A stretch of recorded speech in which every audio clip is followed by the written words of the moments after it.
अगले फरवरी में मैं वापस डालकनिया गया। मेरे पिछली गर्मियों में उस क्षेत्र से जाने के बाद से एक बड़े इलाके में कई इंसानों की जान जा चुकी थी और कई अन्य घायल हुए थे। चून की आदमखोर बाघिन का ठिकाना ज्ञात नहीं था और किसी एक स्थान में सफलता की संभावना उतनी ही थी जितनी किसी और स्थान में, इसलिए मैंने वापस उसी इलाके में डेरा डालने का निर्णय लिया जिससे मैं अब परिचित हो चुका था। जब मैं डालकनिया पहुंचा तो मुझे बताया गया कि पिछली शाम को एक गाय मारी गई थी, उसी पहाड़ी पर जहां पहले भालू का शिकार हुआ था। उस समय मवेशी चरा रहे आदमी पक्के थे कि जिस जानवर को उन्होंने गाय को मारते देखा था वह एक बाघ था। वह शिकार एक परित्यक्त खेत के किनारे झाड़ियों के पास पड़ा था और मेरी तंबू लगने की जगह से साफ दिखाई दे रहा था। गिद्ध उस शिकार के ऊपर मंडरा रहे थे और दूरबीन से देखने पर मैंने देखा कि कई गिद्ध उस शिकार के बाईं ओर एक पेड़ पर बैठे हुए थे। इस बात से कि शिकार खुले में पड़ा था और गिद्ध अब तक उस पर नहीं उतरे थे, मैंने दो निष्कर्ष निकाले कि या तो गाय को तेंदुए ने मारा था और तेंदुआ शिकार के पास ही कहीं छिपा हुआ था। जिस खेत में गाय पड़ी थी उसके नीचे की जमीन बहुत ढलानदार थी और घनी झाड़ियों से भरी हुई थी। चून की आदमखोर अब भी आज़ाद घूम रहा था, इसलिए उस रास्ते से आगे बढ़ना उचित नहीं था। दाईं ओर एक घास से ढकी ढलान थी, लेकिन यह इलाका इतना खुला था कि मैं शिकार के पास बिना देखे नहीं पहुंच सकता था। एक गहरी घने जंगलों से भरी हुई घाटी जो पहाड़ी की चोटी के पास से शुरू होती थी, सीधे नंदौर नदी तक जाती थी और शिकार के काफी पास से होकर गुजरती थी। जिस पेड़ पर गिद्ध बैठे थे वह इसी घाटी के किनारे पर उगा हुआ था। मैंने इस घाटी को अपने आगे बढ़ने के रास्ते के रूप में चुना। जब मैं ग्रामीणों की मदद से जो उस इलाके के हर इंच से परिचित थे पीछा करने की योजना बना रहा था, मेरे आदमियों ने मेरे लिए चाय तैयार कर ली थी। दिन अब ढलने लगा था, लेकिन अगर मैं तेजी से चलता तो सूर्यास्त से पहले शिकार को देखकर वापस कैंप लौटने का समय मिल सकता था। रवाना होने से पहले मैंने अपने आदमियों को सतर्क रहने के निर्देश दिए। अगर गोली चलने की आवाज़ सुनने के बाद वे मुझे खुले मैदान में शिकार के पास देखें तो उनमें से 3-4 लोग तुरंत कैंप से रवाना होकर खुले इलाके से होते हुए मुझसे आ मिलें। लेकिन अगर मैं गोली न चलाऊं और सुबह तक लौट कर न आऊं तो एक खोजी दल तैयार किया जाए। घाटी में रसभरी की झाड़ियां उगी हुई थीं जिसे हम रासबरी या अनानास बेर के नाम से जानते हैं, और बड़े बड़े पत्थरों थी और चून की हवा नीचे की ओर बह रही थी, इसलिए मेरी प्रगति धीमी थी। एक कठिन चढ़ाई के बाद मैं अंततः उस पेड़ तक पहुंचा जिस पर गिद्ध बैठे थे, लेकिन वहां पहुंचकर मैंने देखा कि उस जगह से शिकार दिखाई नहीं देता था। जो परित्यक्त खेत मुझे दूरबीन से देखने पर सीधा और समतल लगा था वह वास्तव में अर्धचंद्राकार था और इसके सबसे चौड़े हिस्से की चौड़ाई लगभग 10 गज थी और दोनों सिरों पर यह नुकीला होता चला गया था। बाहरी किनारा घने झाड़ियों से घिरा हुआ था और आंतरिक किनारे से पहाड़ी तेजी से नीचे गिरती थी। जिस स्थान पर मैं खड़ा था वहां से खेत का केवल 2/3 हिस्सा ही दिखाई देता था और शेष 1/3 भाग जिस पर शिकार पड़ा था देखने के लिए या तो एक लंबा चक्कर लगाकर दूसरी ओर से जाना पड़ता या फिर उस पेड़ पर चढ़ना पड़ता जिस पर गिद्ध बैठे थे। मैंने दूसरे विकल्प को चुना। मेरी अनुमान के अनुसार गाय पेड़ से करीब 20 गज की दूरी पर थी और संभव था कि जिसने गाय को मारा था वह जानवर मुझसे इससे भी कम दूरी पर हो। बिना शिकारी को चौंकाए पेड़ पर चढ़ना लगभग असंभव था और यह प्रयास मैं करता भी नहीं अगर वहां गिद्ध न होते। इस समय तक पेड़ पर लगभग 20 गिद्ध थे और नए नए गिद्ध आते जा रहे थे। चून की ऊपर की शाखाओं पर जगह सीमित थी, इसलिए पंखों की फड़फड़ाहट और आपसी झगड़े लगातार हो रहे थे। पेड़ पहाड़ी की ओर से बाहर की तरफ झुका हुआ था और जमीन से लगभग 10 फीट ऊपर एक बड़ी शाखा तीव्र ढलान वाले पहाड़ी किनारे की ओर निकली हुई थी। राइफल के साथ होने के कारण उस शाखा तक पहुंचने में मुझे बहुत कठिनाई हुई।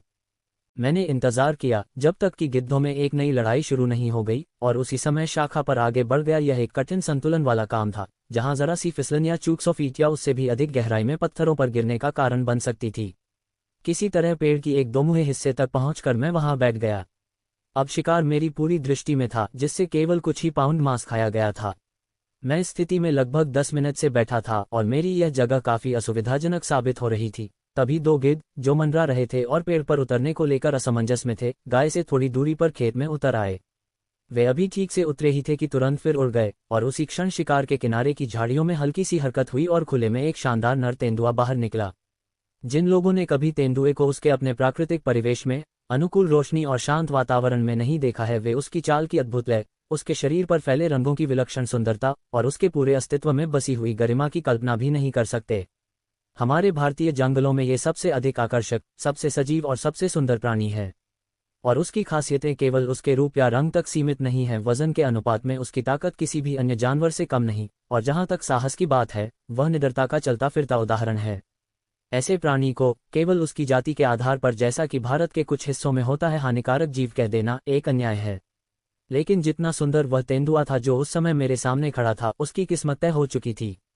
वह अब मवेशियों का शिकारी बन चुका था, और मैंने अपने पिछले दौरे पर डालकनिया और आसपास के गांवों के लोगों से एक वादा किया था कि अगर मौका मिला तो मैं उन्हें इस छोटे लेकिन लगातार डर फैलाने वाले दुश्मन से मुक्ति दिलाऊंगा। अब वह मौका मेरे सामने था, और मुझे पूरा विश्वास है कि जिस गोली ने उसकी जान ली, शायद वह तेंदुआ उसे सुन भी नहीं सका। जीवन में बहुत सी बातें हमारी समझ से परे होती हैं, लेकिन उनमें सबसे कठिन और पीड़ादायक बात यह है कि किस तरह दुर्भाग्य कभी कभी एक व्यक्ति या पूरे परिवार का पीछा नहीं छोड़ता। इसका एक उदाहरण उस बालक की कहानी है जिसकी गाय पर मैंने तेंदुए को मार गिराया था। वह बच्चा सिर्फ 8 साल का था और अपने माता पिता की इकलौती संतान। 2 साल पहले उसकी माँ, जो अपनी गाय के लिए घास काटने जंगल गई थी, उसी आदमखोर बाघिन का शिकार बन गई थी। और ठीक 1 साल बाद उसका पिता भी उसी तरह मारा गया। जो थोड़े बहुत बर्तन कपड़े इस परिवार के पास थे, उन्हें बेचकर पिता का बचा खुचा कर्ज चुकाया गया, और इस तरह एक 8 साल के बच्चे की जिंदगी शुरू हुई, एकमात्र गाय के साथ। और फिर उसी एकमात्र सफेद गाय को, जिसे वह अपने परिवार के सदस्य की तरह जानता था, तेंदुए ने मार डाला। गांव के 200-300 मवेशियों में से न जाने क्यों उसी एक को चुना गया। कभी कभी लगता है जैसे किस्मत खुद किसी मासूम को निशाना बना लेती है और फिर रहम नाम की कोई चीज नहीं बचती। मैंने उस गाय के बदले एक नई लाल गाय लाकर दी, जो एक अच्छी मजबूत गाय थी। लेकिन मैं जानता था, और शायद वो बच्चा भी जानता था, कि कोई भी जानवर उस सफेद गाय की जगह नहीं ले सकता, जो उसकी अब तक की छोटी सी जिंदगी की एकमात्र साथी रही थी। मेरे जो युवा भैंसे थे, उन्हें उस व्यक्ति ने अच्छे से संभाल रखा था जिसके पास मैं उन्हें छोड़ गया था। और मेरे वापस पहुंचने के अगले ही दिन से मैंने उन्हें चारे के रूप में बांधना शुरू कर दिया। हालांकि मुझे इस बात की ज्यादा उम्मीद नहीं थी कि आदमखोर बाघिन उन पर हमला करेगी। नंदौर घाटी से लगभग 5 मील नीचे एक विशाल चट्टान की तलहटी में एक छोटा सा गांव बसा हुआ है, जिसकी ऊंचाई 1000 फीट या उससे भी ज्यादा होगी। बीते कुछ महीनों में उस गांव की सीमा पर उस आदमखोर बाघिन ने 4 लोगों को मौत के घाट उतार दिया था। तेंदुए के मारे जाने के थोड़े ही समय बाद उस गांव से कुछ लोग मेरे पास एक विनती लेकर आए कि मैं डालकनिया से अपना डेरा समेटकर उनके गांव के पास आ जाऊं। उनके लिए एक उपयुक्त जगह पहले से ही चिन्हित कर दी गई थी। उन्होंने बताया कि बाघिन को कई बार उस चट्टान पर देखा गया है, जो गांव के ठीक ऊपर है, और लगता है कि वह किसी गुफा में रहती है जो चट्टान की सतह में कहीं स्थित है। उसी सुबह कुछ महिलाएं जो घास काटने गई थीं, उसे फिर से देखकर लौटी थीं, और अब पूरे गांव में दहशत का माहौल था। लोग इतने डर गए थे कि अब अपने घरों से बाहर निकलने की भी हिम्मत नहीं कर पा रहे थे। उनकी आंखों में डर साफ झलक रहा था, और उनकी आवाज़ों में वह बेबसी थी जो शायद सिर्फ वही समझ सकते हैं जो हर रोज़ मौत के साए में जीते हैं। मैंने उन्हें वादा किया कि मैं अपनी पूरी कोशिश करूंगा, और अगली सुबह बहुत जल्दी निकल पड़ा। गांव के ठीक सामने वाली पहाड़ी पर चढ़कर मैंने घंटों दूरबीन से उस चट्टान को देखा। हर दरार, हर गुफा, हर छाया में उसकी झलक तलाशता रहा। इसके बाद मैं घाटी पार करके एक गहरी दरार के रास्ते उस चट्टान पर चढ़ गया जो गांव के ऊपर उठी थी। लेकिन ये चढ़ाई आसान नहीं, बहुत मुश्किल, बहुत खतरनाक थी। एक छोटी सी फिसलन गर्दन तोड़ सकती थी, और उससे भी ज्यादा डरावनी बात यह थी कि अगर अचानक बाघिन हमला कर देती तो उस तंग और असमतल जमीन पर कोई भी अपनी रक्षा नहीं कर सकता था। ये वो लम्हे थे जब सिर्फ हिम्मत नहीं बल्कि नियति भी साथ देनी चाहिए थी। दोपहर के लगभग 2 बजे तक मैं उस पत्थर की चट्टान को जितना देखना चाहता था उतना देख चुका था, और शायद जीवन में दोबारा उतना कभी न देखूं, और अब घाटी के रास्ते अपने शिविर और नाश्ते की ओर लौट रहा था। डालकनिया की तीखी चढ़ाई शुरू करने से ठीक पहले मैंने एक बार पीछे मुड़कर देखा, तो देखा कि 2 आदमी उसी दिशा से मेरी ओर दौड़े चले आ रहे थे जिधर से मैं थोड़ी देर पहले आया था। जब वे मेरे पास पहुंचे तो उन्होंने बताया कि उसी गहरी घाटी में जहां मैं सुबह गया था, एक बाघ ने अभी अभी एक बैल को मार डाला है। मैंने तुरंत एक आदमी को अपने शिविर भेजा और उसे मेरे सेवक को चाय और थोड़ा खाना लाने को कहा, और फिर मैं खुद बाकी आदमी के साथ घाटी की ओर लौट पड़ा। जिस घाटी में बैल मारा गया था वह लगभग 200 फीट गहरी और 100 फीट चौड़ी थी। जब हम वहां पहुंचे तो देखा कि कई गिद्ध ऊपर उठ रहे हैं, और जब हम उस स्थान तक पहुंचे जहां बैल मारा गया था तो पाया कि गिद्धों ने उसका पूरा शव साफ कर दिया था। अब वहां बस खाल और हड्डियां बची थीं। ये जगह गांव से केवल 100 गज की दूरी पर थी, लेकिन वहां तक पहुंचने का कोई सीधा रास्ता नहीं था क्योंकि घाटी का किनारा बहुत ही खड़ा था। इसलिए मेरा मार्गदर्शक मुझे 1/4 मील नीचे घाटी तक ले गया, जहां एक पशुओं की पगडंडी घाटी को पार करती थी। ये पगडंडी ऊंचाई पर चढ़ने के बाद घने झाड़ियों वाले जंगल के बीच से होती हुई गांव तक जाती थी। गांव पहुंचकर मैंने मुखिया से कहा कि गिद्धों ने शिकार को बर्बाद कर दिया है, और उससे एक युवा भैंसें और मजबूत रस्सी के एक टुकड़े की व्यवस्था करने को कहा। जब तक वह यह इंतजाम कर रहा था, डालकनिया से मेरे 2 आदमी वह खाना लेकर पहुंच गए जो मैंने मंगवाया था। सूरज अब क्षितिज के पास था जब मैं दोबारा उस घाटी में उतरा। मेरे पीछे कुछ ग्रामीण थे जो एक बलवान और फुर्तीला युवा नर भैंसा ले जा रहे थे, जिसे मुखिया ने पास के गांव से मेरे लिए खरीदा था। जिस जगह बैल मारा गया था उससे 50 गज दूर एक चीड़ का पेड़ जो ऊपर पहाड़ी से बहकर नीचे आया था अपनी एक शाखा के साथ घाटी की जमीन में गहराई तक धंसा हुआ था। हमने उसी पेड़ की उजागर हुई शाखा से भैंसे को मजबूती से बांध दिया। इसके बाद सभी लोग वापस गांव लौट गए। उस इलाके में कोई पेड़ नहीं था, इसलिए बैठने के लिए एकमात्र संभावित स्थान घाटी के गांव की तरफ की एक सकरी चट्टानी धार थी। बड़ी मुश्किल से मैं उस किनारे तक चढ़ पाया। ये धार लगभग 2 फीट चौड़ी और 5 फीट लंबी थी और घाटी की तलहटी से 20 फीट ऊपर थी। इस चट्टान के ठीक नीचे की चट्टानें भीतर की ओर झुकी हुई थीं, जिससे वहां एक गहरी दरार सी बन गई थी जो इस धार से दिखाई नहीं देती थी। ये धार नीचे की ओर झुकी हुई थी और काफी असहज थी। जैसे तैसे मैंने उस पर अपनी जगह बनाई। अब मेरी पीठ उस दिशा में थी जिधर से मुझे बाघ के आने की उम्मीद थी। बंधा हुआ भैंसा मेरे बाईं ओर सामने था और मेरी जगह से उसकी दूरी लगभग 30 गज थी। सूरज ढल चुका था जब वह भैंसा, जो अब तक जमीन पर बैठा था, हड़बड़ाकर उठ खड़ा हुआ और खाई की ओर मुंह करके तन गया। एक क्षण बाद ही एक पत्थर लुढ़कता हुआ नीचे आया। जिस दिशा से वह आवाज आई थी उधर गोली चलाना मेरे लिए असंभव था, इसलिए अपनी उपस्थिति को छिपाने के लिए मैं एकदम स्थिर बैठा रहा। कुछ समय बाद भैंसे ने धीरे धीरे बाईं ओर मुड़ना शुरू किया, जब तक कि वह मेरी दिशा की ओर न देख रहा हो। यह इस बात का संकेत था कि जिससे वह भयभीत था और मैं देख सकता था कि वह भयभीत है, वह मेरे नीचे वाली खोह में था। थोड़ी ही देर में एक बाघ का सिर ठीक मेरे नीचे प्रकट हुआ। बाघ के सिर पर गोली चलाना केवल आपात स्थिति में ही उचित होता है और मेरी ओर से जरा सी भी हरकत मेरी उपस्थिति को प्रकट कर सकती थी। एक लंबा मिनट बीता, फिर दूसरा बाघ का सिर एकदम स्थिर रहा। फिर अचानक बिजली जैसी फुर्ती से एक लंबी छलांग में बाघ भैंसे पर झपट पड़ा। भैंसा, जैसा कि मैंने पहले बताया, बाघ की ओर मुंह करके खड़ा था और उसके सींगों से सीधी भिड़ंत से बचने के लिए बाघ उसकी बाईं ओर से लपका और एक सीधी कोण पर हमला किया। न तो दांतों की कोई तलाश थी, ना कोई संघर्ष और ना ही कोई आवाज, बस 2 भारी जिस्मों के टकराने की गूंज, और फिर भैंसा शांत पड़ा रहा। बाघ उसके ऊपर आंशिक रूप से लेटा था और उसे गले से दबोचे हुए था। आम धारणा है कि बाघ गले पर जोरदार पंजा मारकर शिकार को मारते हैं, ये गलत है। बाघ अपने दांतों से मारते हैं। बाघ की दाहिनी ओर मेरी दिशा में थी। सुबह कैंप से निकलते समय जो .275 राइफल मैंने साथ ली थी, उससे मैंने पूरी सावधानी से निशाना साधकर गोली चलाई। भैंसे की गर्दन छोड़कर बाघ बिना कोई आवाज किए पलटा और खाई की ढलान चढ़ता हुआ नजरों से ओझल हो गया। साफ तौर पर निशाना चूक गया था और क्यों चूका, इसका मुझे कोई स्पष्ट कारण नहीं सूझा। अगर बाघ ने मुझे या राइफल की चमक नहीं देखी थी तो यह संभव था कि वह वापस लौटे। इसलिए राइफल को दोबारा लोड करके मैं वहीं बैठा रहा। बाघ के जाने के बाद भैंसा एकदम निष्क्रिय पड़ा रहा और मेरे मन में यह आशंका गहराने लगी कि कहीं मेरी गोली बाघ को नहीं, उसी भैंसे को तो नहीं लग गई। 10-15 मिनट बीत गए। तभी खोह के अंदर से बाघ का सिर दोबारा प्रकट हुआ। फिर वही लंबा ठहराव और फिर बहुत धीरे धीरे बाघ बाहर आया, भैंसे के पास आया और उसे नीचे देखकर खड़ा रहा। अब मेरी नज़र के सामने उसका पूरा शरीर था और इस बार मैं कोई गलती नहीं करना चाहता था। बहुत सावधानी से मैंने नज़रों को निशाने पर साधा और ट्रिगर दबाया, परंतु मेरी उम्मीद के विपरीत बाघ वहीं नहीं गिरा। वह बाईं ओर कूदा और एक संकरी खाई से होता हुआ ऊपर की ओर भाग गया और जाते जाते पत्थरों को गिराता गया। 30 गज की दूरी पर अच्छी रोशनी में चलाई गई 2 गोलियां, जिन्हें दूर दराज के गांवों तक के चिंतित ग्रामीणों ने सुना, और इन गोलियों का नतीजा सिर्फ एक या संभवतः 2 गोलियां एक मरे हुए भैंसे में। ये साफ था कि या तो मेरी आंखों की रोशनी धोखा दे रही थी या चट्टान चढ़ते समय राइफल का निशान बिगड़ गया था। लेकिन जब मैंने अपनी आंखें छोटे छोटे बिंदुओं पर केंद्रित करके जांची तो दृष्टि एकदम सही निकली, और जब मैंने राइफल के बैरल के साथ निशान देखा तो वह भी बिल्कुल दुरुस्त था। इसलिए केवल एक ही वजह बची थी, मेरी निशानेबाजी खराब थी। अब बाघ के तीसरी बार लौटने की कोई संभावना नहीं थी, और अगर लौट भी आता तो मंद रोशनी में उसे केवल घायल करने का जोखिम उठाने का कोई औचित्य नहीं था, जबकि अच्छी रोशनी में भी मैं उसे मार नहीं पाया था। इन हालात में उस चट्टान पर और अधिक समय बिताने का कोई तुक नहीं था। मेरे कपड़े अब भी दिन भर की मेहनत से गीले थे। एक ठंडी हवा चल रही थी जो और सर्द होने का संकेत दे रही थी। मेरे खाकी हाफ पैंट पतले थे, चट्टान सख्त और ठंडी थी, और गांव में मेरे लिए एक गर्म चाय का प्याला इंतजार कर रहा था। ये सभी कारण उचित थे, पर एक और कारण था, और कहीं अधिक ठोस नरभक्षी। अब पूरी तरह अंधेरा हो चुका था।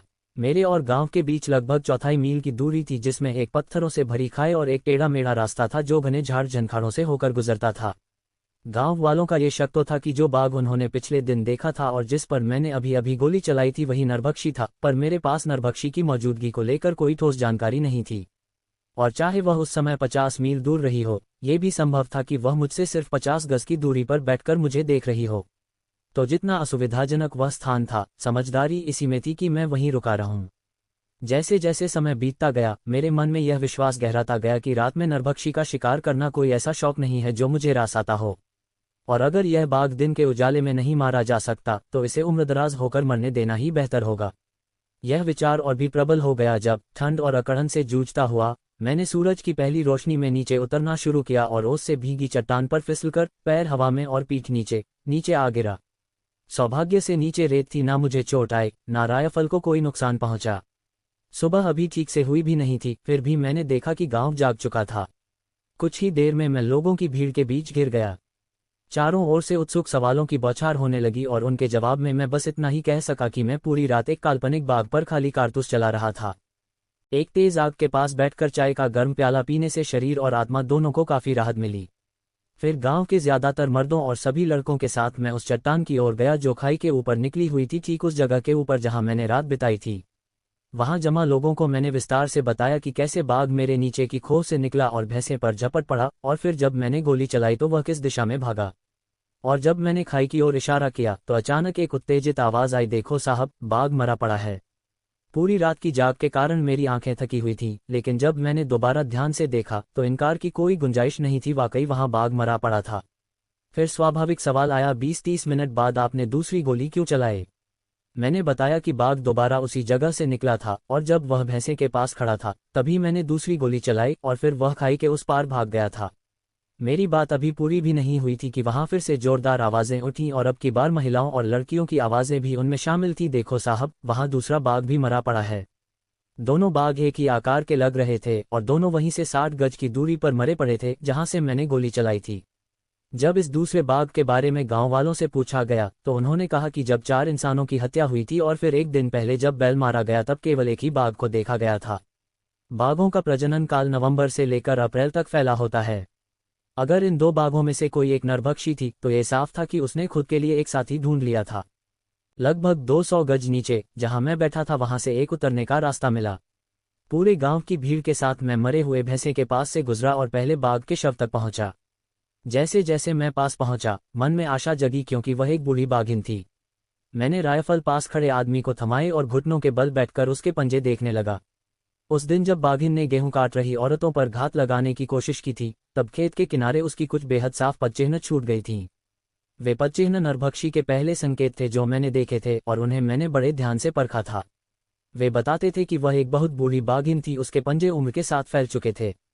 आगे के पैरों की गद्दियां गहराई तक फटी हुई थीं, दाहिने पंजे की गद्दी पर तो एक लंबी दरार थी और उसकी उंगलियां इतनी लंबी थीं जितनी मैंने कभी किसी बाघ में नहीं देखी थीं। ऐसे अनोखे पंजों से नरभक्षी को 100 मरे बाघों में भी पहचाना जा सकता था, लेकिन मेरे सामने जो जानवर पड़ा था, अफसोस की बात थी, वह नरभक्षी नहीं थी। जब मैंने यह बात वहां खड़े लोगों को बताई तो हर ओर से असहमति की गुनगुनाहट उठी। लोगों का कहना था कि पिछली बार खुद मैंने कहा था कि नरभक्षी एक बूढ़ी बाघिन है और अब ठीक उसी जगह से कुछ ही दूरी पर जहां हाल ही में 4 लोग मारे गए थे, ऐसी ही बाघिन मरी पड़ी थी। ऐसे ठोस सबूत के आगे पंजों की गवाही का क्या मोल? आखिरकार लोगों की नज़र में तो सभी बाघों के पंजे एक जैसे ही होते हैं। इन हालात में दूसरा बाघ निश्चित रूप से नर ही हो सकता था। इसलिए जब मैं बाघिन की खाल उतारने की तैयारी कर रहा था, मैंने कुछ लोगों को भेजा कि वे उस नर बाघ को लाएं। वह खाई संकरी और बहुत ढलानदार थी। बहुत चिल्लाने और हंसी मजाक के बाद दूसरा बाघ एक शानदार नर बाघिन के बगल में लाकर रख दिया गया। उन दोनों बाघों की खाल उतारना, जो 14 घंटे से मरे पड़े थे, तेज धूप मेरी पीठ पर पड़ रही थी और लोगों की बढ़ती भीड़ मुझे घेरे खड़ी थी, यह मेरे जीवन के सबसे असुविधाजनक और अप्रिय कामों में से एक था। दोपहर तक ये काम पूरा हो गया। दोनों खालों को अच्छी तरह बांधकर मेरे साथियों के कंधों पर लाद दिया गया और मैं अपने 5 मील लंबे सफर की तैयारी में था जो मुझे वापस शिविर की ओर ले जाने वाला था। सुबह के समय आसपास के गांवों के मुखिया और अन्य लोग मिलने आ गए थे। रवाना होने से पहले मैंने उन्हें साफ साफ बता दिया कि चौगुल की नरभक्षी अब भी जिंदा है और उन्हें चेताया कि अगर उन्होंने अपनी सतर्कता में जरा भी ढील दी तो यह बाघिन वही मौका पा जाएगी जिसका वह इंतजार कर रही है। अगर मेरी उस चेतावनी पर ध्यान दिया गया होता तो शायद आने वाले महीनों में वह नरभक्षी इतनी जाने न ले पाती। इसके बाद उस नरभक्षी के बारे में कोई खबर नहीं मिली। कुछ हफ्ते डालकनिया में बिताने के बाद मैं तराई में जिला अधिकारियों के साथ तय मुलाकात के लिए रवाना हो गया। मार्च 1930 में हमारे जिला आयुक्त विवियन उस क्षेत्र का दौरा कर रहे थे जहां नरभक्षी बाघिन सक्रिय थी और महीने की 22 तारीख को मुझे उनका एक अत्यंत आवश्यक संदेश प्राप्त हुआ, जिसमें उन्होंने मुझसे तुरंत काला अगर आने का अनुरोध किया। उन्होंने लिखा था कि वे वहीं मेरा इंतजार करेंगे। नैनीताल से काला अगर की दूरी लगभग 50 मील है, और पत्र मिलने के 2 दिन बाद मैं काला अगर के वन विश्राम गृह में सुबह के नाश्ते के समय पहुंच गया, जहां विवियन और उनकी पत्नी ठहरे हुए थे। नाश्ते के दौरान विवियंस ने मुझे बताया कि वे 21 तारीख की दोपहर को वहां पहुंचे थे। जब वे बरामदे में चाय पी रहे थे, तभी विश्राम गृह के परिसर में घास काट रही 6 महिलाओं में से एक पर नरभक्षी ने हमला कर दिया, उसे मार डाला और खींचकर ले गया। तुरंत बंदूकें उठाई गईं और अपने कुछ कर्मचारियों के साथ विवियन ने बाघिन के खींचे गए निशान ट्रैक का पीछा किया। उन्होंने महिला की लाश एक ओक के पेड़ के नीचे एक झाड़ी में छुपाई हुई पाई। बाद में जब मैंने घटनास्थल की जांच की तो पाया कि जैसे ही विवियन और उनके साथी पास पहुंचे, बाघिन नीचे की ओर पहाड़ी में उतर गई थी और पूरी कार्रवाई के दौरान वह वहीं 50 गज की दूरी पर रसभरी की झाड़ियों में छिपी रही थी। एक मचान उस ओक के पेड़ पर विवियन के लिए बनाया गया और 2 अन्य मचान वनपथ के पास के पेड़ों पर, जो शिकार से 30 गज ऊपर से गुजरता था, उनके कर्मचारियों के लिए बनाए गए। मचान जैसे ही तैयार हुए, लोग उन पर बैठ गए और पूरी रात वहीं बैठे रहे, लेकिन बाघिन की एक झलक तक नहीं मिली।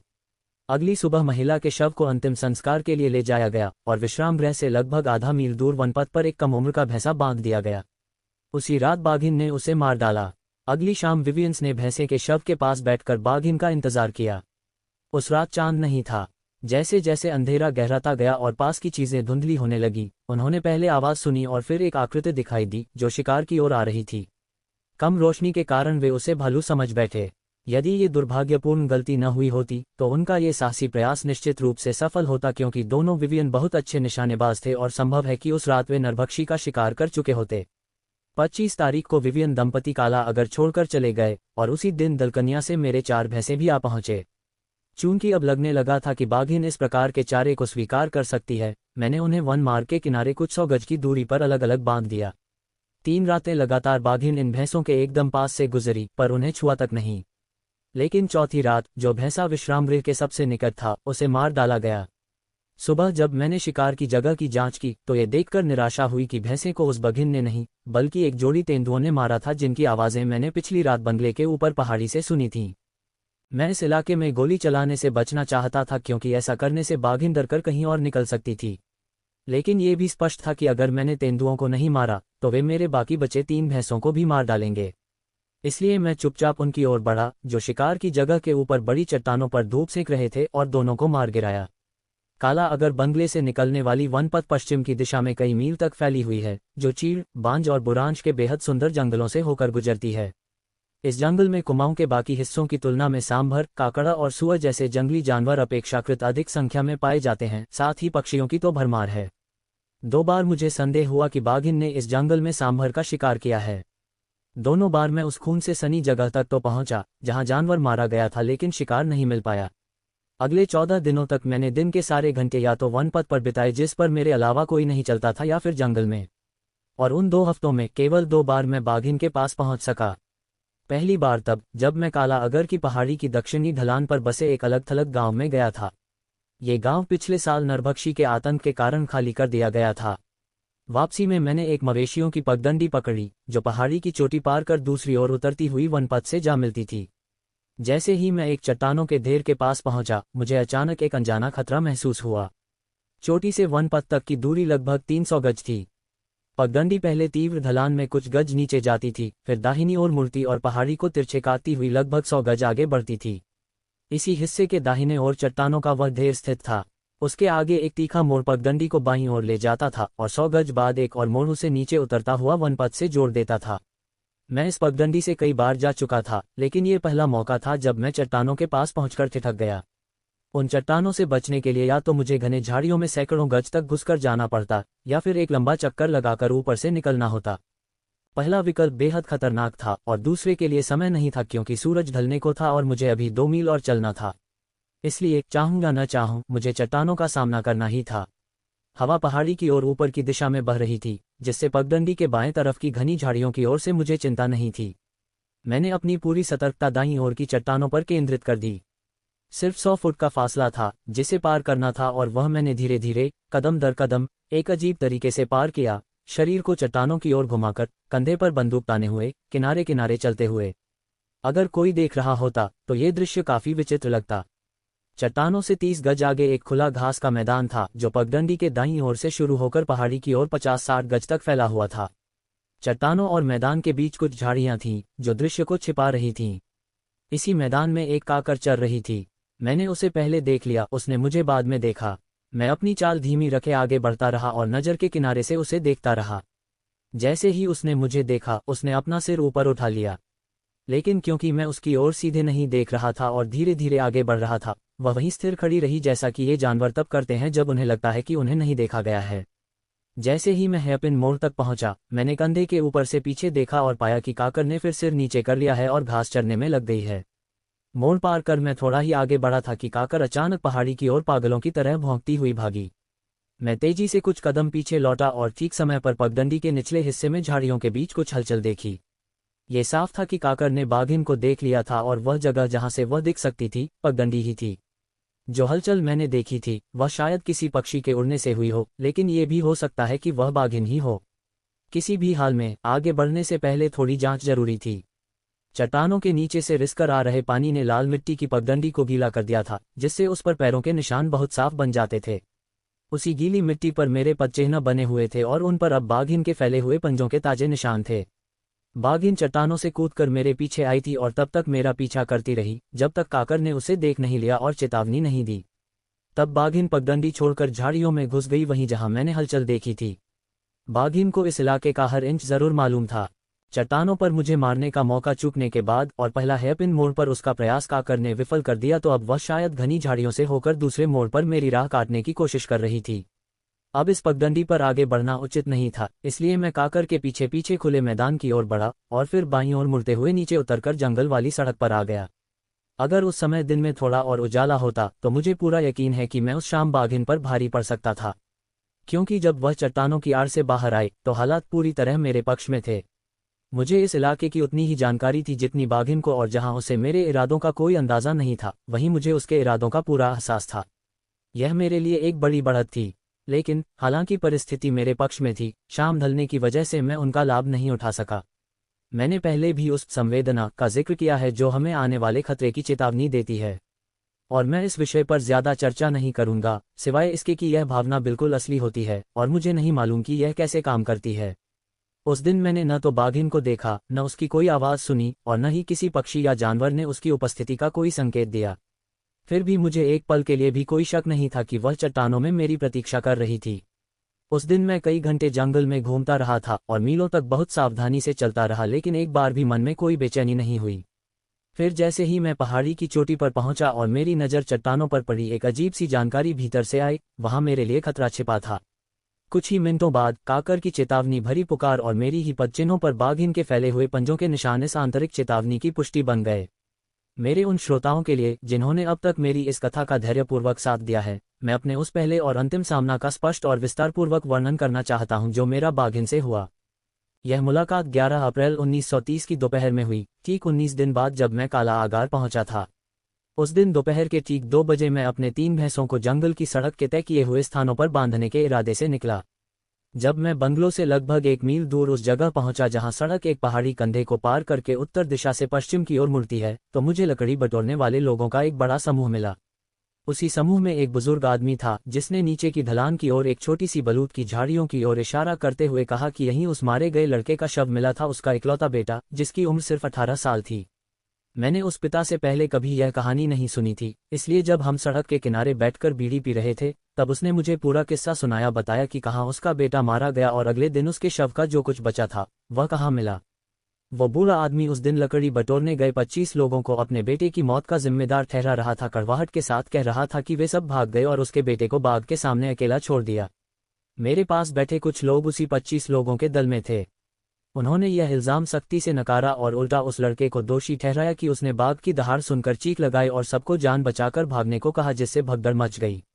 मगर बूढ़ा संतुष्ट नहीं हुआ। उसने सिर हिलाया और कहा, तुम सब जवान मर्द थे और वह सिर्फ एक लड़का था और तुम सब उसे मरने के लिए छोड़कर भाग गए।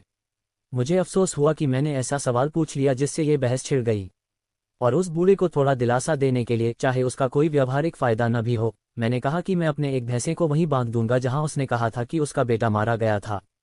फिर मैंने 2 भैंसें उस टोली को सौंप दिए कि वे उन्हें बंगले तक वापस ले जाएं, और खुद एक भैंसे के साथ 2 आदमियों को लेकर उस दिशा में निकल पड़ा। जहां हम बैठे थे वहीं से एक पगडंडी नीचे घाटी की ओर जाती थी, फिर सामने की बलूत और चीड़ के जंगल वाली पहाड़ी पर चढ़ती हुई 2 मील आगे जाकर फिर से जंगल की मुख्य सड़क से मिलती थी। ये पगडंडी उस खुले मैदान के पास से होकर जाती थी जहां से लगे झुरमुट में उस लड़के की हत्या हुई थी। वह खुला मैदान कोई 30 गज वर्ग का रहा होगा और उसके बीचों बीच एक अकेला चीड़ का नन्हा पौधा था। मैंने उसे काट दिया और भैंसे को उसके ठूंठ से बांध दिया। एक आदमी को भैंसे के लिए घास काटने भेजा और दूसरे माधो सिंह को, जो विश्व युद्ध के दौरान गढ़वाली रेजिमेंट में रहा था और अब United Provinces civil pioneer force में कार्यरत है, एक बलूत के पेड़ पर चढ़ा दिया। मैंने उसे हिदायत दी कि अपनी कुल्हाड़ी से सूखी डाल पर वार करे और पहाड़ी लोगों की तरह ऊंची आवाज में पुकारे जैसे वे अपने मवेशियों के लिए पत्ते काटते समय करते हैं। खुद मैं उस खुले मैदान के निचले किनारे पर एक 4 फुट ऊंची चट्टान पर बैठ गया। उस चट्टान से आगे की पहाड़ी तीव्र ढलान के साथ घाटी की ओर गिरती थी और पूरी तरह पेड़ों और झाड़ियों के घने जंगल से ढकी हुई थी। नीचे जमीन पर जो आदमी था वह घास काट काट कर कई चक्कर लगा चुका था, और माधो सिंह, जो पेड़ पर था, बारी बारी से जोर जोर से चिल्ला रहा था और पूरे जोश से पहाड़ी गीत गा रहा था। मैं चुपचाप उस चट्टान पर खड़ा था, सिगरेट पीता हुआ, और मेरी राइफल बाएं हाथ की कोहनी के गड्ढे में टिकी हुई थी। तभी अचानक मुझे एहसास हुआ कि नरभक्षी बाघिन वहां आ चुकी है। मैंने तुरंत जमीन पर घास काट रहे आदमी को इशारे से अपने पास बुलाया और माधो सिंह का ध्यान खींचने के लिए सीटी बजाई। फिर उसे संकेत दिया कि वह बिल्कुल शांत रहे। 3 ओर की जमीन अपेक्षाकृत खुली थी। माधो सिंह पेड़ पर मेरे बाईं ओर और आगे की दिशा में था। घास काटने वाला आदमी मेरे ठीक सामने रहा था, जबकि भैंसा, जो अब बेचैनी दिखा रहा था, दाहिनी ओर और थोड़ा आगे था। इस खुले इलाके में बाघिन मेरी नजरों से बचकर नहीं आ सकती थी, और चूंकि वह आ चुकी थी तो फिर एक ही जगह बचती थी जहां वह छिपी हो सकती थी, मेरे पीछे और ठीक नीचे। जब मैंने इस चट्टान पर अपनी स्थिति ली थी तब मैंने देखा था कि इसकी दूसरी ओर की ढलान काफी खड़ी और चिकनी है। ये चट्टान 8 से 10 फीट नीचे की ओर फैली हुई थी और उसका निचला हिस्सा घनी झाड़ियों और चीड़ के छोटे छोटे पेड़ों से ढका हुआ था। वहां से बाघिन के लिए चढ़ना थोड़ा कठिन तो था, लेकिन असंभव नहीं। मैंने अपनी सुरक्षा इसी पर टिका रखी थी कि अगर वह झाड़ियों से होकर चढ़ने की कोशिश करेगी तो उसकी आहट मैं जरूर सुन लूंगा। मुझे कोई संदेह नहीं कि बाघिन, जो मैंने चाहा था कि माधो सिंह की आवाज से आकर्षित होकर आए, वह चट्टान के पास आ चुकी थी। और जब वह मेरी ओर देख रही थी और अपनी अगली चाल सोच रही थी, तभी मुझे उसकी मौजूदगी का एहसास हुआ। मेरे अचानक दिशा बदलने और लोगों के चुप रहने से शायद उसे शक हुआ होगा। खैर, कुछ मिनटों के बाद मैंने पहाड़ी के नीचे से एक सूखी टहनी टूटने की आवाज सुनी। उसके बाद बेचैनी की भावना छूटी और तनाव कम हो गया। यह एक मौका था जो खो गया, लेकिन अभी भी मेरे पास अच्छा मौका था गोली मारने का, क्योंकि वह निस्संदेह जल्द वापस आएगी, और जब उसे पता चलेगा कि हम चले गए हैं तो शायद वह भैंसे को मारकर संतुष्ट हो जाएगी। अभी 4-5 घंटे दिन की रोशनी बाकी थी, और घाटी पार करके मैं दूसरी ढलान पर जाकर उस पूरी पहाड़ी पर नजर रख सकता था जहां भैंसा बंधा हुआ था। गोली अगर लगती भी तो 200 से 300 गज की दूरी से होगी, लेकिन मेरे पास जो .275 राइफल थी वह सटीक थी, और भले ही मैं उसे घायल कर दूं तब भी मुझे उसका खून का निशान मिलेगा, जो कि जंगल के सैकड़ों वर्ग मील में उसे खोजने से कहीं बेहतर होगा, जैसा कि मैं पिछले कई महीनों से कर रहा था।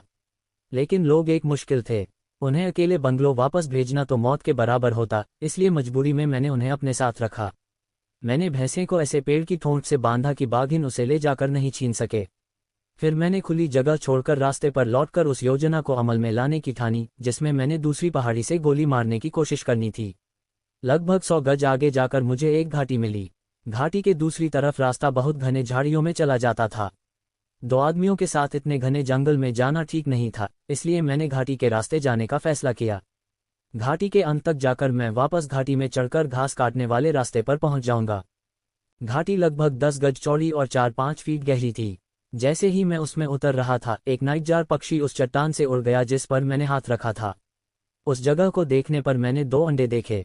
ये अंडे भूरे रंग के धब्बों वाले, भूरे पीले रंग के थे और बहुत अनोखे आकार के थे, एक लंबा और बहुत नुकीला, जबकि दूसरा बिल्कुल गेंद की तरह गोल।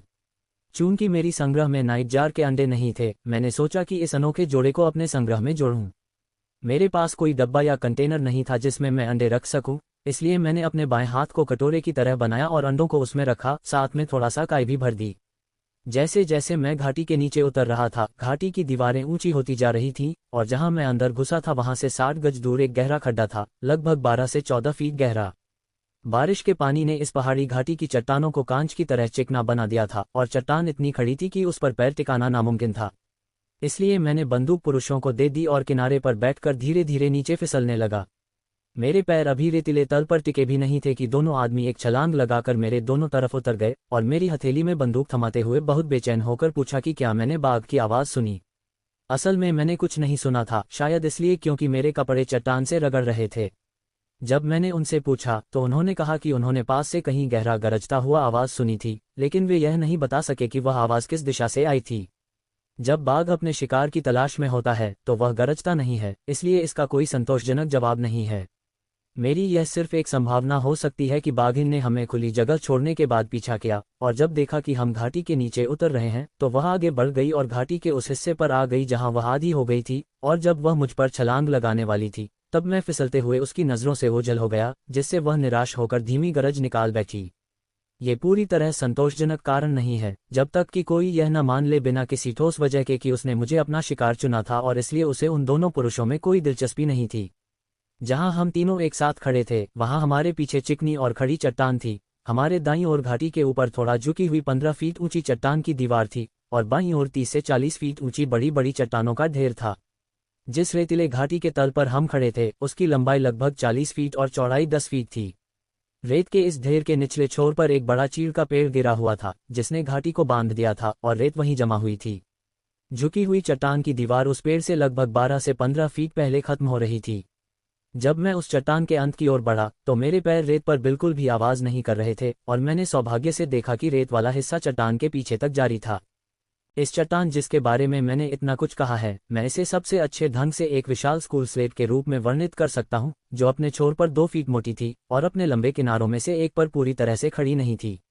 जब मैं उस विशाल स्लेट से दूर कदम बढ़ा रहा था तो मैंने दाहिने कंधे के ऊपर पीछे देखा और सीधे बाघिन के चेहरे में देखा। मैं चाहता हूं कि आप स्थिति की एक स्पष्ट तस्वीर बना लें। चट्टान के पीछे रेत का बिस्तर पूरी तरह समतल था। इसके दाईं ओर चिकनी स्लेट थी जो 15 फीट ऊंची थी और थोड़ी बाहर की ओर झुकी हुई थी। इसके बाईं ओर एक खड़ी घाटी थी लगभग 15 फीट ऊंची जो कांटेदार झाड़ियों के घने गुच्छे से ओढ़ती हुई थी। वहीं दूर छोर पर एक फिसलन थी जो उस फिसलन जैसी ही थी जहां मैं नीचे फिसला था, पर थोड़ी ऊंची। ये 3 प्राकृतिक दीवारें रेत के इस क्षेत्र को घेरती थीं जो लगभग 20 फीट लंबा और इसका आधा चौड़ा था और उसी पर बाघिन लेटी हुई थी। उसका सिर, जो उसके पंजों से कुछ इंच ऊपर उठा हुआ था, मुझसे 8 फीट दूर था जो बाद में मापा गया, और उसके चेहरे पर एक मुस्कान थी, बिल्कुल वैसे जैसे कोई कुत्ता अपने मालिक का लंबे समय बाद घर लौटने पर स्वागत करता है। मेरे मन में 2 विचार एक साथ चमके, एक कि पहला कदम उठाना मेरा काम है और दूसरा कि यह कदम इस तरह उठाना होगा कि बाघिन घबराए या उसका मनोबल टूटे नहीं। राइफल मेरे दाहिने हाथ में थी, छाती के पार तिरछी पकड़ में, सेफ्टी कैच खुली हुई थी और इसे बाघिन पर निशाना लगाने के लिए नलिका को 3.5 चक्र घुमाना होगा। राइफल को एक हाथ से धीरे धीरे, लगभग महसूस न होने वाली गति से घुमाना शुरू किया।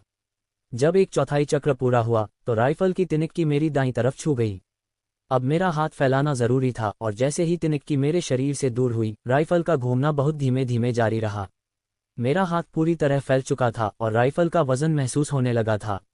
अब बस थोड़ा सा और नलिका बाघिन की ओर हो जाएगी, और बाघिन, जिसने मेरी आंखों से अपनी नजरें एक पल भी नहीं हटी थीं, अभी भी मुझे देख रही थी, चेहरे पर वही प्रसन्नता के भाव लिए। राइफल को 3/4 चक्र पूरा करने में कितना समय लगा मैं बता नहीं सकता। मेरी नजरें बाघिन की आंखों में गड़ी थी, इसलिए मैं नलिका की गति का पता नहीं लगा पाया। ऐसा लगा जैसे मेरा हाथ लकवाग्रस्त हो गया हो और घूमना कभी पूरा नहीं होगा। फिर भी अंत में ये पूरा हुआ, और जैसे ही राइफल बाघिन के शरीर की ओर इशारा करने लगी, मैंने ट्रिगर दबाया। मैंने उस आवाज को सुना जो उस संकुचित जगह में कहीं ज्यादा तेज सुनाई दी, और राइफल के झटके को महसूस किया। अगर ये सब नहीं होता तो मैं सोच सकता था कि मैं किसी बुरे सपना में हूं जहां ट्रिगर दबाया जाता है लेकिन राइफल फायर नहीं होती। एक छोटी सी देर के लिए बाघिन पूरी तरह स्थिर रही, फिर बहुत धीरे धीरे उसका सिर फैलाए हुए पंजों पर गिर गया और उसी समय गोली के छेद से खून फूटने लगा। गोली ने उसकी रीढ़ की हड्डी को चोट पहुंचाई थी और दिल के ऊपरी हिस्से को तोड़ दिया था। मेरे पीछे कुछ गज दूर चल रहे 2 आदमी, जो चट्टान के कारण बाघिन से अलग थे, रुक गए जब उन्होंने मुझे रुकते और अपना सिर घुमाते देखा। वे सहज ही समझ गए कि मैंने बाघिन देख ली है और मेरे व्यवहार से अंदाजा लगाया कि वह बहुत पास है। बाद में मधो सिंह ने कहा कि वह चाहता था कि वह चिल्लाए और मुझे कहे कि अंडे छोड़ दो और दोनों हाथों से राइफल पकड़ो। मैंने गोली चलाई और राइफल की नोक को अपने पैरों की ओर झुकाया। तब मधो सिंह संकेत पर आगे आया और इसे मुझसे लिया, क्योंकि अचानक मेरे पैर मुझे सहारा नहीं दे रहे थे। इसलिए मैं गिरे हुए पेड़ की तरफ बढ़ा और बैठ गया। उसके पंजों को देखे बिना ही मुझे पता था कि मैंने जो बाघिन चौगड़ भेजी थी वह वही थी जिसे हैप्पी हंटिंग ग्राउंड्स भेजा गया और जिसने 64 से अधिक मानव जानें ली थी, जिसने अपना खेल खेलते हुए अपने ही जीवन के धागे काट डाले थे। 3 बातें जो आपको मेरी असुविधा लग सकती हैं, असल में मेरी पक्ष में थीं। ये थी मेरे बाएं हाथ में अंडे, हल्की राइफल जो मैं ले जा रहा था, और बाघिन का मानव भक्षक होना। अगर मेरे हाथ में अंडे नहीं होते तो मेरे दोनों हाथ राइफल पर होते, और जब मैंने पीछे मुड़कर इतनी नज़दीक बाघिन को देखा तो मैं स्वाभाविक रूप से उस पर सामना करने के लिए राइफल घुमाने की कोशिश करता और मेरा स्थिर रहना उसकी छलांग को रोकता, जो कि अनिवार्य था। फिर अगर राइफल भारी होती तो मैं उसे उस तरह से घुमाकर पूरी ताकत से दाग नहीं सकता था। और अंत में अगर बाघिन कोई आम बाघ होती, न कि मानव भक्षक, तो वह खुद को फंसा हुआ पाकर भागने की कोशिश करती और मुझे रास्ते से हटा देती, और आमतौर पर बाघ के हमले का नतीजा घातक होता है। जब 2 आदमी रास्ता घुमाकर ऊंची चढ़ाई पर भैंस को खोलने और रस्सी बांधने गए, जो एक और सुखद कारण के लिए आवश्यक थी, तो मैं चट्टानों को पार कर खाई की ओर बढ़ा ताकि अंडों को उनके असली मालिक को लौटा सकूं। मैं स्वीकार करता हूं कि मैं भी अपने साथी शिकारियों की तरह ही कुप्रथाओं में विश्वास करता हूं। पूरे 1 साल में 3 बार मैंने बहुत कोशिश की लेकिन असफल रहा बाघिन पर गोली चलाने की, और अब अंडे उठाने के कुछ ही मिनटों में मेरी किस्मत बदल गई थी। अंडे जो इस समय तक मेरे बाएं हाथ में सुरक्षित थे, जब मैंने उन्हें फिर से उस चट्टान की गड्ढी में रखा जो उस घोंसले का काम करती थी, तब भी वे गर्म थे। आधे घंटे बाद जब मैं फिर वहां से गुजरा तो अंडे गायब थे। भैंस जो महीनों की देखभाल के बाद इतना पालतू हो चुका था कि कुत्ते की तरह चलता था, पुरुषों के पीछे पीछे पहाड़ी से नीचे आया, बाघिन को सूंघा और संतोष से रेत पर लेट गया, जबकि हमने बाघिन को मजबूत खंभे से बांधा जो पुरुषों ने काटा था। मैंने मधोर सिंह को मदद के लिए बंगले भेजने की कोशिश की, लेकिन उन्होंने ऐसा करने से मना कर दिया। वे अपने साथी के साथ मिलकर मानव भक्षक को ले जाने का सम्मान अकेले ही चाहते थे, और अगर मैं मदद करूं तो ये काम, उन्होंने बार बार आराम करते हुए कहा, ज्यादा कठिन नहीं होगा। हम 3 मजबूत पुरुष थे, 2 बचपन से भारी सामान उठाने के आदी, और हम सभी कठोर जीवन शैली से सख्त हुए थे, लेकिन फिर भी जो कार्य हमने चुना था वह एक बड़ी चुनौती थी। जिस रास्ते से हम नीचे आए थे वह बहुत संकरा और घुमावदार था, इसलिए उस लंबी खंभे को जिससे बाघिन बंधी हुई थी लेकर जाना संभव नहीं था। इसलिए बार बार सांस लेने के लिए रुकते और अपने कंधे के मांसपेशियों में खंभा ज्यादा न दबाए, इसके लिए पैड्स को ठीक करते हुए हम सीधे पहाड़ पर चढ़े। रास्ता रास्पबेरी और कांटेदार झाड़ियों से भरा था, जिनके कांटों ने हमारे कपड़ों का एक हिस्सा और हमारी त्वचा का एक हिस्सा छीन लिया, जिससे कई दिनों तक नहाना दर्दनाक हो गया। सूरज अभी भी आसपास की पहाड़ियों पर चमक रहा था जब 3 अस्त व्यस्त लेकिन बहुत खुश लोग एक भैंसे के साथ बाघिन को काला अगर वन बंगले तक ले गए। और उस शाम से लेकर आज तक 5 वर्षों तक पूरे 100 किमी वर पहाड़ों और घाटियों में जहां चौगड़ बाघिन का कब्जा था, किसी भी इंसान की हत्या या घायल होने की खबर नहीं आई। मैंने पूर्वी कुमाऊं के उस नक्शे पर जो मेरे सामने दीवार पर टंगा है एक और निशान और तारीख जोड़ दी है, वह निशान और तारीख जो मानव भक्षक बाघिन ने कमाए। ये निशान काला अगर से 2 मील पश्चिम में है और तारीख 11 अप्रैल 1930 है। बाघिन के पंजे टूटे हुए और झड़ गए थे, एक दांत टूटा हुआ था और उसके सामने के दांत हड्डी तक घिस चुके थे। इन्हीं कमियों ने उसे मानव भक्षक बना दिया था, और इसका कारण था कि वह अपनी ताकत से अधिकतर उन इंसानों को नहीं मार पाए जिन्हें उसने हमला किया था, खासकर तब से जब उसे उसके बच्चे की सहायता नहीं मिली जिसे मैंने अपनी पहली मुलाकात में गलती से मार दिया था। इस प्रकार एक लंबी, साहसिक और भावनात्मक यात्रा का अंत हुआ। चौगड़ की भयावह मानव भक्षक बाघिन अंततः शांत हुई। वर्षों से जिसने पहाड़ी गांवों में खौफ फैलाया था वह अब अतीत का हिस्सा बन चुकी थी। ये केवल एक शिकारी और एक बाघिन की कहानी नहीं थी, बल्कि यह इंसान की धैर्य, विवेक और प्रकृति के प्रति जिम्मेदारी की मिसाल भी थी। इस संघर्ष में न सिर्फ शारीरिक साहस था, बल्कि एक गहरी मानवीय संवेदना भी थी, उस बाघिन के लिए भी जो परिस्थितियों की मारी थी। अगर आपको ये कहानी पसंद आई हो तो कृपया हमारे चैनल को लाइक करें, सब्सक्राइब करें और अपने दोस्तों के साथ जरूर साझा करें। आपके समर्थन से हमें ऐसे और प्रेरणादायक और रोमांचकारी किस्से आप तक पहुंचाने की शक्ति मिलती है। धन्यवाद। फिर मिलेंगे एक नई कहानी के साथ।